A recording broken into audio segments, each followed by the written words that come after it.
نشانه های حمله قلبی چیست؟ روحی 1398. یک ماه قبل از حمله قلبی بدن این علائم را نشان می دهد. بررسی ها نشان می دهد 95% کسانی که دچار حمله قلبی شده‌اند هفته ها و ماه ها قبل از آن علائم غیر از درد قفس سینه را تجربه کرده بودند. برای به دست آوردن آگاهی بیشتر این ویدیو را تماشا کنید. سوی هاضمه یا حالت تهوع. این نشانه یکی از علائم است که با آن توجه نمی شود. علائم می تواند شامل سوی هاضمه خفیف، حالت تهوع شدید، درد و استفراغ باشد. برخی افراد در قسمت بالای شکم احساس درد می کنند. زنان و افراد مسن بالای 60 سال به احتمال زیاد این علائم را تجربه می کنند، به آنکه بداند این علائم با بیماری های قلبی مرتبط است. البته اغلب موارد درد شکم و حالت تهوع با حمله قلبی ارتباط ندارند و در صورت نگرانی کننده که ناگهانی و بدون دلیل ظاهر شود، درد فک، گوش، گردن و شانه. بی‌حسی در شانه و دست نشانه حمله قلبی است، اما بیشتر مردم این نوع علائم را تجربه نمی کنند. به جای آن در قسمت گردن یا شانه یا فک بالای آن ناحیه گوش درد دارند. برخی ها نیز از درد بین استخوان شاکی هستند، از آنجا که این درد موقتی است، اغلباً به فراموشی سپرده می شود. خستگی مفرط و ادامه‌دار که برای چندین روز باقی می ماند علائم دیگر حمله قلبی است.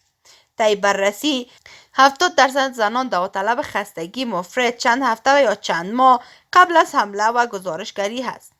منظور از خستگی مفرط خستگی است که مانع از بلند شدن فرد از رخت خواب می شود. اگر فرد فعال هستید و ناگهان دچار خستگی مفرط شده اید، با پزشک خود مشوره کنید. کمبود نفس و سرگیجه. نرسیدن خون کافی به قلب یعنی نرسیدن اکسیژن کافی به قلب که این امر باعث کمبود نفس و سرگیجه می شود. ورم دست و پا. هنگامی که عضله قلب درست عمل نمی کند، فضولات از طریق خون از بدنها حمل نمی شود و در نتیجه باعث ورم می شود. ورم ابتدا از کف پا آغاز می گردد.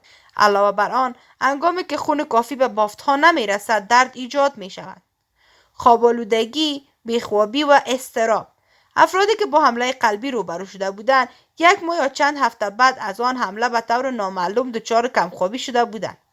علائم مشابه به انفلونزا، عرق کردن، احساس سبکی در سر، خستگی مفرط و ضد علائم انفلونزا نیست، بلکه ممکن است علائم یکی از علائم‌های قلبی باشد. علائم حاد مشابه انفلونزا بدون تب و سرفه حاد ممکن است علائم قلبی باشد. ضربان تند و نامنظم قلب. در این مواقع احساسی که به فرد دست می‌دهد این است که گویا به سرعت دویده است. برخی این حالت‌ها به حمله عصبی اشتباه می‌کنند. اگر بدون که کار سنگین انجام داده اید دچار ضربان تند و نامنظم قلب شده اید، احتمال به پزشک مراجعه کنید.